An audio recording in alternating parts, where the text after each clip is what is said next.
Hammer and Gio. BT and Sal. Kevin and Tiki. Keith McPherson, your nighttime host on The Fan. On the fan. On the fan. On the fan.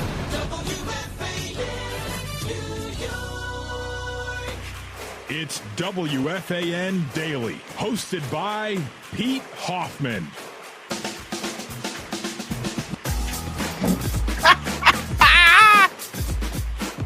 They did it again.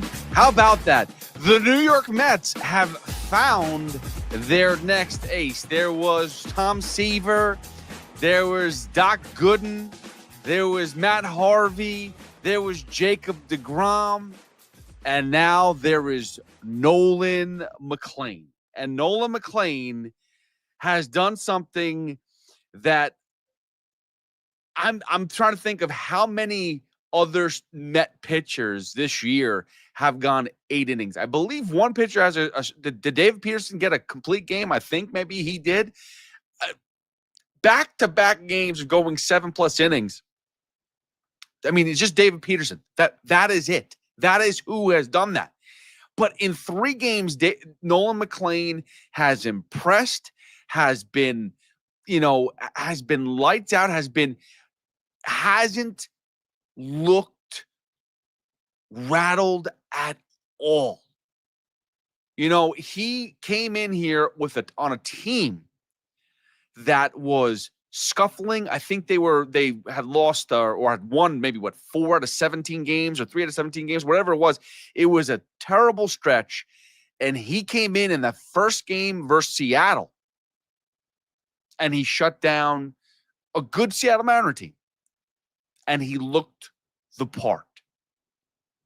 And then goes to Atlanta and does his job and goes 7 innings and gives the bullpen help and gives the whole team a boost, a burst. And now in what his biggest game of his career, which is only 3 games, obviously it's not a long career, he's going up against the Philadelphia Phillies, who is a division rival, who is in first place over the Mets. It's not only is it a playoff race for the Mets, it is a divisional race. Yes, the division is not over. And after Wednesday's win, the Mets are now 4 games out of the division. Or is it 5 games? Whatever it is, it's much closer than it was before. 4 or 5 games. Either way, they're in the mix.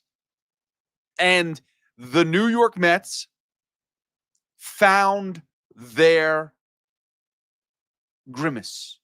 It's not the Alec Baum microphone or whatever whatever that thing was in the outfield. It is Nolan Mlan. That is it. That's what they were looking for. They were looking for a spark, and they found it in Nolan Mlan. And tonight, to go 8 innings against the Philadelphia Phillies team that is filled with offensive pieces that are gifts. When you have a lineup filled with Trey Turner, Kyle Schwarber, who's got 45 bombs on the season, Bryce Harper, Nick Castellanos, Alec Boobom, you name it, Harrison Bader, who likes to cause us grief, Mets fans, or, no matter what, he is a vindictive person. And when he has an opportunity, he's going to face a former team and make you pay. But not versus Nolan Mlan. 8 innings, shutout, 8 innings. And in that 8th inning where you felt, listen, talk about Carlos Mendoza as much as you want, about being a little bit off with how he views his pitchers, how he is at reading the game, when to pull a guy, whether it's Sean Manaea, Kodai Senga. You go down the laundry list of pitchers that he's just picking and choosing bad spots to pull pitchers. He had a spot right there with Nolan Mlan, 1st and 3rd, no outs. It's the 8th inning. Now, you do have a comfortable lead. It's a 6-run lead at this point in time. Thank you, Mark Vientos, for that. It's a 6-run lead. And they stick with him, and they let him get through it. And he did. And it wasn't, and it was, by the way, I mean, great defensive plays by the outfielders as well, because it wasn't like you just had, a little ground ball or a little pop fly in the infield. You had two balls that were hit decently far in the outfield, and I think it was Soto. Was it the first one to Soto to right field or whoever it was? I know the second one was Nimmo. Either way, the outfielders did a fantastic job to get the ball back quick enough and make accurate enough throws that Alec Bomo, I think, who was at third base, they just don't send him. He is not fast. That is now 3 days in a row where he's been stranded at third base, and good, because he sucks and he's a loser and he's a baby. Go cry it off, my friend. Bye-bye. See you later. But it was awesome to see a great defense make perfect throws and prevent the run from scoring. So it was Nolan Mlan made the pitches, kept it in the ballpark, made it playable for the defenders. And then finally, with that last out, a little dribbler to him, and McLean picked it up with no problem and threw out the last out at first base to get 8 outs. And listen, I'm about to sneeze, so I'm trying to fight back right now, but I might sneeze anyway. There it goes. I'm sorry. Had to give it to you. It was there. It was amazing. This is giving you that feel of Matt Harvey, Jacob DeGrom.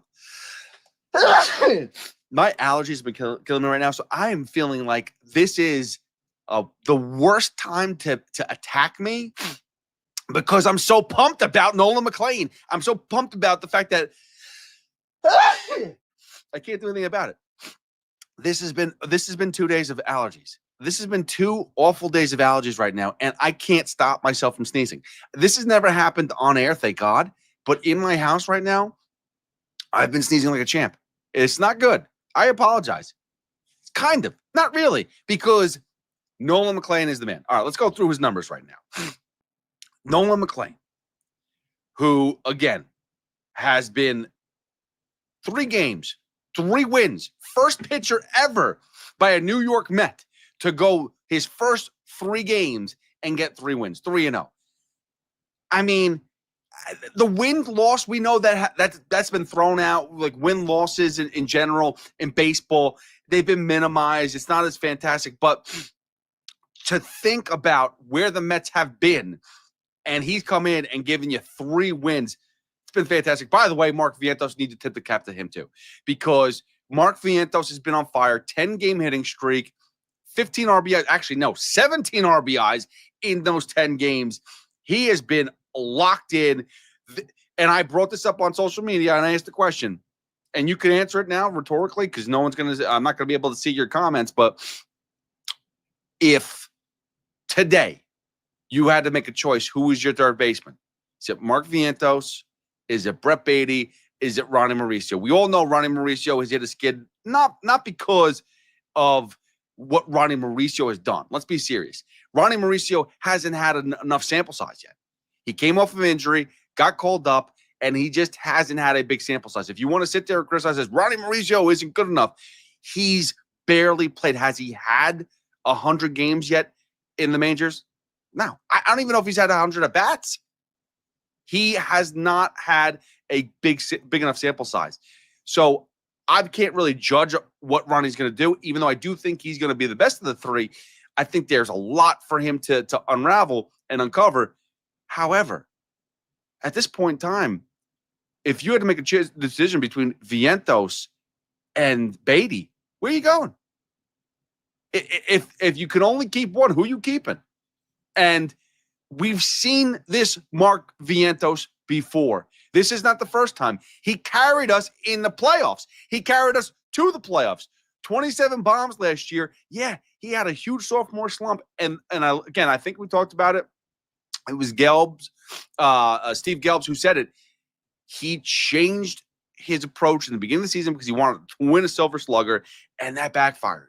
And he went back to his old ways, and clearly something has changed for the better. He is on fire.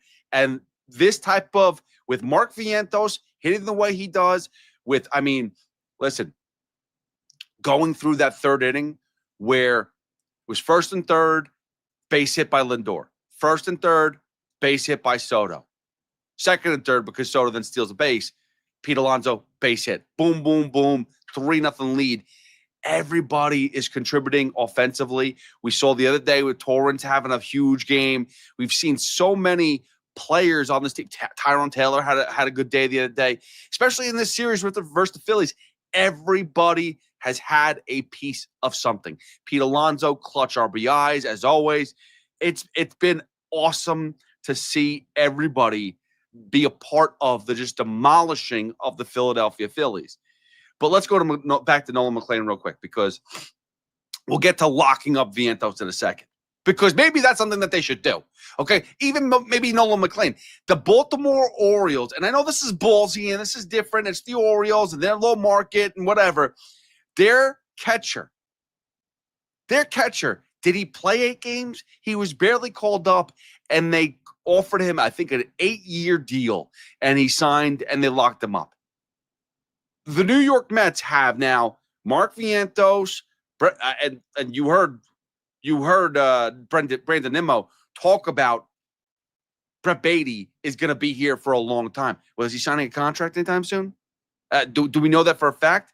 Between Beatty, between Alvarez, between Vientos, Mauricio, Nolan Mlan, Jonah Tong, who's pitching on Friday, a lot of young kids are coming up. Why don't you just lock them up now? I mean, if we're hyping them up this much anyway, are they not talented enough? Are they not good enough? I mean, we know that there's always the possibility that maybe somebody will have to be moved. And to have a contract attached to them isn't all that great if you're going to have to move the contract. But these kids are young. They're not old. They're not 30 years old signing a 10-year deal for $700 million. We're talking about scraps. We're talking about guys who, compared to other people, if you sign Nolan Mlan tomorrow, it may be a 6-7 year deal for $100 million. And I know it's not my money. It's not $100 million is a lot of money, but to Nolan Mclean's a lot of money. And also, he's going to want more. He's 24 years old. But if you offer that now, after he gets through all, if he goes to arbitration and plays that stupid game that everyone likes to play and then hits free agency, you think he's going to look for, oh, yeah, I'll just sign a $100 million deal when he's, 28 or 29 or 30, whenever it is he hits free agency? No, he's going to want to look for a huge deal. Right now, 24 years old, flash some money in front of him, lock him up a little bit. This should be David Stearns jumping all over this, and that's a small market move. And I know that David Stearns comes from a small market where he used to play those type of games. Well, hell, nail it. You got it right in front of you. You got Nolan Mlan. Again, I don't want to sit there and say he's a Hall of Famer already, but holy crap. I mean, in 3 games, his ERA is 0.89. 0.89. He's only given up 2 runs. He's had 6 or more Ks in every 6 Ks today, 7 strikeouts in Atlanta, and then versus Seattle, he had 8 strikeouts. He gave up 4 walks the first game and hasn't given up a walk since. A total of 10 hits in 3 games. I mean, come on. This is ridiculous. He is. Right now, he's cleaning up. And the spark that he's given this team, maybe that's what they needed. Maybe they need the youthful guys to come up and just not have a care in the world and say, I'm just going to do my job because that's all I know how to do. I'm not trying to impress anybody. I'm just going to do my job. Jonah Tong on Friday, I'm not looking for him to pitch a no-hitter, but he may. You never know. And then I questioned David Stearns for a second and say, why were these guys down again? We're talking about Nolan Mlan again, who in 3 starts, I'm not saying he's going to win a Rookie of the Year with these numbers. Probably can't be. He's not eligible. Probably not because he's not going to have enough starts. But You telling me if he wasn't called up a month ago and he put up these numbers that he couldn't continue this the rest of the season? He looks unhittable right now. I mean, again, you played the Phillies. They're not a chump change team. I know we like to beat up on them, and the Mets play them well. But my God, this is not like they played the Marlins and he had a good game against the Marlins. Okay, yeah, they suck. No. Again, we went through the lineup before. He's just nasty. That's what it comes down to. I listen. The future is the future. Excited for right now. The playoffs are real. The playoff push is real. The division is real. And Nolan Mlan and Jonah Tong, we'll see what he does on Friday. But you now have this youthful movement that's taking over, and it's very reminiscent of not 2015 so much because Harvey came up, 2013, 2014? So there was a few years before they made that run. But now the young guys on a good team, a team that's a playoff contender, anything can happen. This could be the spark that this team needed. And I think it probably is. You could tell already the 3 games he's pitched with the wins. I mean, and on top of that, again, go back to Mark Vientos real quick. The fact that he's the way he is, it's time now to stop messing around with these guys and start locking them up and making decisions on them. I know there's so much time. I know you don't have to. But what are we thinking? What is the plan with this team? Is to keep on bringing up young kids and then trading them away? I mean, that's not a bad move, I guess. But then the core around them is just going to keep on getting older, and you're just bringing up random talent. You have a lot of pieces. You got to think long term at some point in time. But I'm telling you right now, I'm playing the hot hand. Playoff time, who's getting the at-bats? I know that Beatty defensively, fine. You want to say Beatty's the defensive replacement for Mark Vientos? Okay, fine. But Mark Vientos right now, if this is the guy that's playing, if this is the guy that the rest of the way, if September is like this, Mark Vientos is playing in the playoffs. He's starting in the playoffs, whether it's DH or it's third base, but he's got to play. That bat's got to be in the lineup. Also, congratulations to the New York Yankees for just completely pissing all over the who did they beat today? Wasn't the White Sox. It was the Nationals again. Yes, they did. 11-2. And what was it? 91 pitches they said that was thrown in the third inning. There was home runs by Aaron Judge, Bellinger, Dominguez, McMahon gets his first home run finally as a Yankee. Second home run, I believe it was. Ben Rice hits a home run. They scored 9 runs in the third inning. And the best stat of the day, Anthony Volpe got 2 outs in that inning. Anthony Volpe was up twice in the third inning and got out twice. He's batting 204 or 206. His OPS, which was once over 700, is back down to like 669. It's time to really start to think about what the plan is at shortstop. Because here's what it comes down to with Volpe. His first 2 seasons, I know he won a Gold Glove the first year. Clap. I know that maybe he's not as bad defensively as he's been playing, but he is playing a bad defense. Let's not ignore the fact that it's the truth, okay? You could sit there all day and be like, oh, well, Goldie's got to pick up that scoop that ball better, or, Jazz has to find a way to get to the bag sooner, or whatever it is. No, Anthony Volpe is not clean. He's not where he once was. If he got a Gold Glove in his rookie year, and you want to compare that, let's go through all of his plays compared to this year, he's not even close. Not even close to where he once was. And I don't know if he really deserved the Gold Glove in his rookie year. I don't want to take it away from the young man, but I don't know if he deserved it. I think they just kind of gave it to him because he's a Yankee and he's Anthony Volpe, and it seemed kind of nice. I don't really know. Maybe no one else stuck out at shortstop that year, but I don't know if Volpe really earned that. That being said, he's definitely not earning it now. And he's not earning his job right now.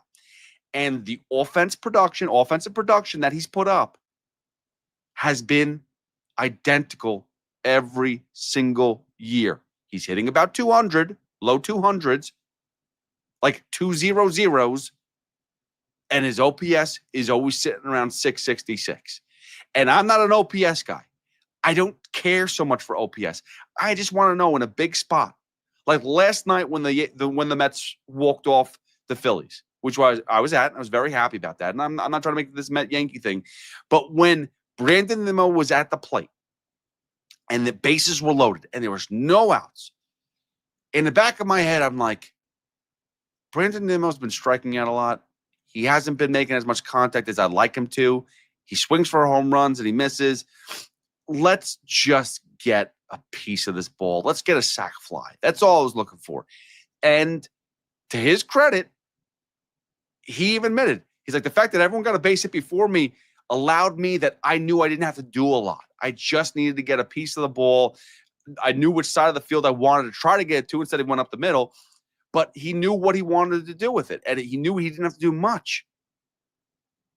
That's what I'm looking for. I'm looking for somebody that in a big spot, you just know that bat on ball can score runs. Runners in scoring position, I don't need to hit that 3-run home run. I don't need to hit a solo home run right here. I don't have to put everything on my shoulders. I just have to bat on ball. Let me find a way to get on base. Let me try to keep the line moving here. Let's go. Let's create some momentum. Let's build some energy here. And Volpe doesn't do that. He doesn't. Because his batting average is crap. His on base is he went 0 for 5 today. Coming into today, Anthony Volpe's last, I think it was 11 games or 10 games, his on base was 33. 0.033, I believe it was. It's gone down. If you add this game onto it, it's gone down. He was 0 for 5. It went down. I don't know how you do that. That's amazing to me that his numbers continue to get that low. He hasn't gotten a hit since August 19th. And even when that happened, August 15th,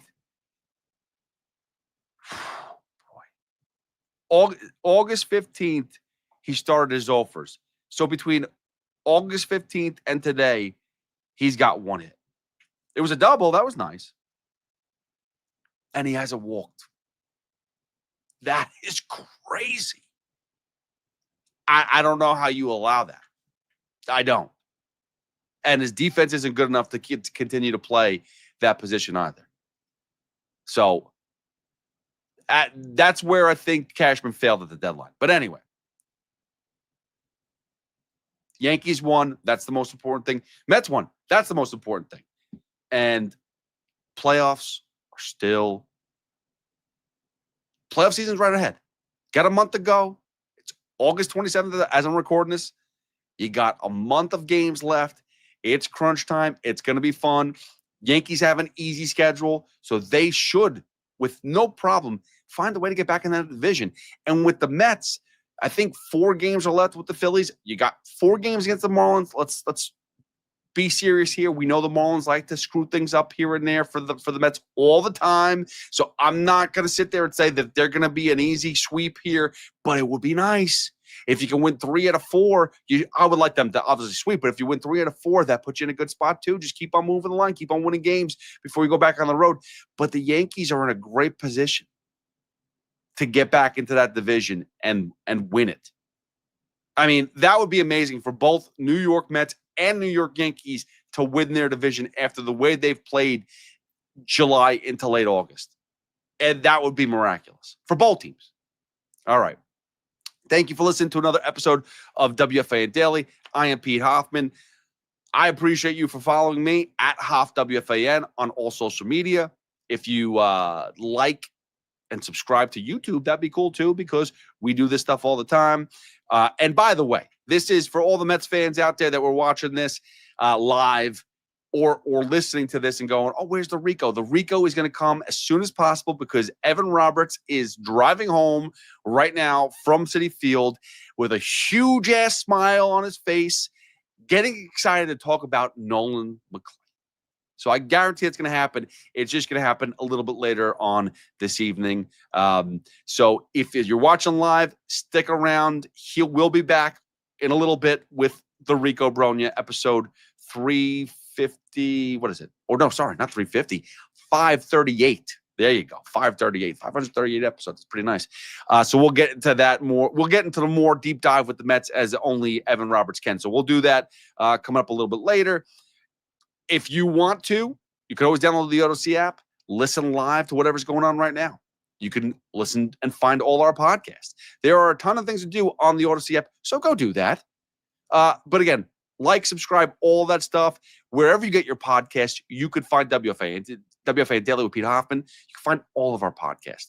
So thank you for listening right now. Thank you for following. I'll be back tomorrow with hopefully after another victory by the Mets. That would be awesome. And we'll talk about and preview Jonah Tong for Friday. And let's see what happens with the Yankees too, because it's nice listen, what's the one thing that I always, if you know me, Pete Hoffman, if you know me, there is one thing that I talk about all the time when I host on Saturday mornings. I am committed to the fact that New York needs a championship. However it happens, we need a championship. It doesn't make a difference which team comes first. If it's the Mets, it's the Yankees. If it's the Jets, it's the Giants. I don't care. The Knicks, Rangers.